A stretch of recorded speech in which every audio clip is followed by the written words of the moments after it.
I'll give you a little bit of background about me. So I'm a neurointerventional radiologist and the director of the neurointerventional spine program at Mount Sinai Hospital in New York. I'm going to talk a little bit about trends in vertebral fracture treatment, specifically around implants and high prevention, which is an implant used to treat compression fractures of the spine. And these can either be osteoporotic, traumatic, or related to cancer. A little bit, I guess, running over a bit of a background on vertebral compression fractures and why they're important and why we need to be looking at them and treating them. But they're incredibly common. We're an aging population. Osteoporosis is an epidemic. And currently, based on the most recent figures from about 5 to 10 years ago, there's 1.4 million cases of vertebral fractures annually in the United States alone. They do pose a significant burden on the healthcare system with an immense stress in terms of hospitalizations. And that stress is compounded by undertreatment of these kind of injuries, not getting them to interventional surgical treatment more promptly, which means that patients linger in the hospital for longer and they represent to the hospital with issues of pain and pressure sores and the like. We touch on that a little bit next. So VCFs result in poor quality of life, acute and chronic pain, decreased physical and functional performance. There are really very significant negative psychosocial consequences for these elderly patients where they become quite withdrawn. And there's a threefold increase in mortality or near-time mortality in these patients in the coming months to year. And non-surgical management has been associated with double risk of future fractures compared to augmentation. And that really comes down to trying to arrest the deformity that happens when you get a compression fracture. Deformity in the spine leads to abnormal stresses on the adjacent bones, and that can lead to increased rates of adjacent level fracture. I think that in the last few years at least, there's a trend towards us being more involved in treating more of these patients, and that's largely due to evidence-based medicine and trials coming out showing that the interventions we have are better in many cases than medical management. But also, I think it highlights a little bit that we have some imperfect tools to fix what is really, really complex functional problems and mechanical problems in the spine. So our toolkit needs to get a little bit bigger. And I think that implants for vertebral compression fractures is key to that. So VCFs, like we said, mainly due to osteoporosis, so weakening of the bone with aging or cancer. You can get fractures at single or multiple levels, and adjacent fractures are frequently observed in these patients. And I'd say in any 12-month period of the 100 to 150 patients that we see per year coming through, somewhere in the order of 30%, give or take 10%, will represent in the next 3 to 6 months with adjacent level fractures. And what everything is looking towards in terms of moving the field forwards, in terms of procedural technique, but also devices, is ways to arrest and prevent this representation of patients with further fractures. So there's a real focus on novel devices to do that. And some other companies have brought devices to the market, and they're a significant leap forward in the tools that we have. But like any kind of toolkit, there's no one thing that's perfect for every job. So you have to choose the right device or tool for the right fracture. And I think we're getting much smarter at how we approach these fractures and use the right device for them specifically. These are the different techniques that we have. They run from something called vertebroplasty, where a needle's introduced to the bone and you just inject cement. So that's what you see on the bottom right-hand side. Balloon kyphoplasty, which has been around for over 2 decades, which is on the bottom left-hand side, where you see a balloon introduced to the vertebrae and replace that cavity with bone cement. And that's in an attempt to stretch the vertebral body out to its normal size. The drawback really with balloon kyphoplasty is once you put the balloon down, the vertebrae will often just sink down to its normal size as well. Onto curette-based kyphoplasty, the top right is a device from Stryker used to create a space within the vertebrae. You place it down the needle into the bone. And then instrumented vertebral augmentation, and their devices like the Kiva at the top left-hand side, which is a threaded device that actually comes out made of a plastic polymer. And as you deploy it, more and more of these loops are deployed, which are intended to stretch the vertebrae out to a normal shape. It's not used diffusely or significant really within the interventional space for a number of reasons. It's good for certain kinds of fractures, but it's not really a broadly applicable device. SpineJack, which came out a number of years ago now, that's in the middle left pane, which looks like a small car jack. Use that to stretch the vertebral body out, similar to a balloon, but the device stays in the vertebrae and you fill cement around the cavities. And then the V-strut device, which is in the middle right pane, and these are transpedicular, again, plastic or PEEK polymer implants. And the smart thing about this device is that one of the issues that we see in terms of refracture at the same level or adjacent fracture is where the bone is set well in this anterior cube kind of area with cement, but it's still very weak through the attachment to the back side of the spine. And that's where these PEEK or plastic polymers bridge that area to help that phenomenon. In terms of the data and why I think things are starting to turn a quarter and we're going to see a higher volume of patients treated.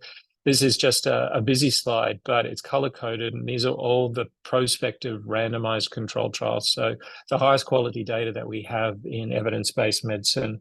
And these are the studies where yellow indicates trials where either the primary or the secondary endpoints were positive. So they're the things that you set out at the beginning of the trial to investigate and prove or disprove. So there's a preponderance towards these studies generally being positive. There have been 3 that have been negative for both primary and secondary outcomes, and the most notable of these are the 2 at the top in grey from 2009, which has since been down-regulated in their quality of evidence due to issues with methodology. Also, within the last 6 months and in the last 2 to 3 months, there's another randomized study. This is called Vertos 5 out of the Netherlands. And this is looking at intervention for these patients with fractures that are chronic and aged out to 12 months. So greater than 3 months of age. So old fractures, which really, if you're thinking about it, should have a much, much less likely idea or chance of benefiting from surgery or treatment. But interestingly, and is really nicely well-run trial, this is the pain response. So VAS is a visual analog score in terms of pain, comparing the dotted line, which is the control. So these are patients that didn't have a vertebroplasty, but just had some local anesthetic put in, and they were blinded to the procedure versus the treatment vertebroplasty, and there's a significant improvement and difference in pain response. And again, another thing, QALIFO, which is a multi-questionnaire quality of life outcome scale that we use in spine surgery and other kinds of pain-related outcome interventions, and both showing significant benefit for intervention. So it just goes to my point and the general gestalt of the field that things are tending to trend towards intervention, and intervention at multiple time points being better than medical management for lots of reasons. So just a couple of cases to show you how we use the device.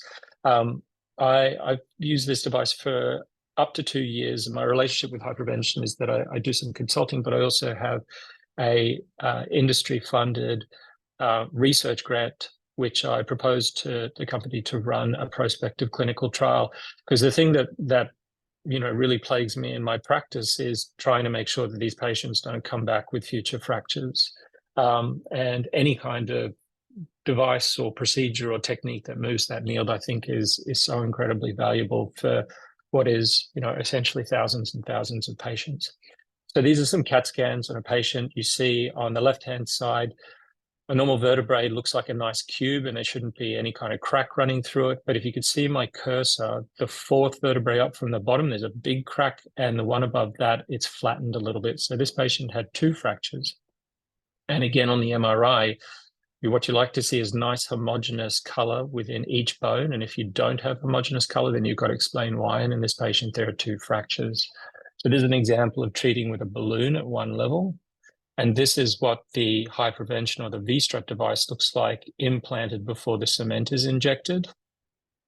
And that's after the cement is injected. This is a reconstruction of a CAT scan. And this is the patient's 3-month follow-up, which shows, the cement is nicely positioned around the device. You inject cement through the device to keep it nice and steady within the vertebrae. And you could think of it analogous to rebar and cement and building, and no adjacent level fractures. There are new techniques and products that aren't available, and everybody's trying to figure out a way to solve this problem. And that can either be novel cements that are more biomimetic, so cements that mimic normal bone more than PMMA. PMMA is the standard product that we use, which is very, very hard. And if you can think of putting granite next to sandstone. Occasionally that's going to wear away and cause a fracture or break that sandstone, and the sandstone is the analogous component to the osteoporotic bone. So Agnopos is a company that's producing a more biomimetic cement, which is going to be very interesting in terms of its clinical trial outcomes, and another device from a German company called VC-Fix as an amber implant, which has only just recently had its first clinical case. I think that there's no experience or data yet.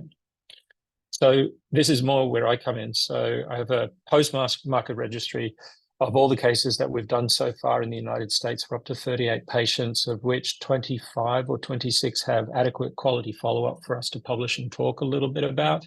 And what we're really trying to find out is, does this device and does this cement result in the expected response in terms of pain that we typically see with kyphoplasty? And so far it does. But also we're trying to figure out is, does this patient group have a better or similar or worse rate of adjacent level fractures or breakdown at the level that we've treated compared to the predicate devices being balloon kyphoplasty or spine jack or the like.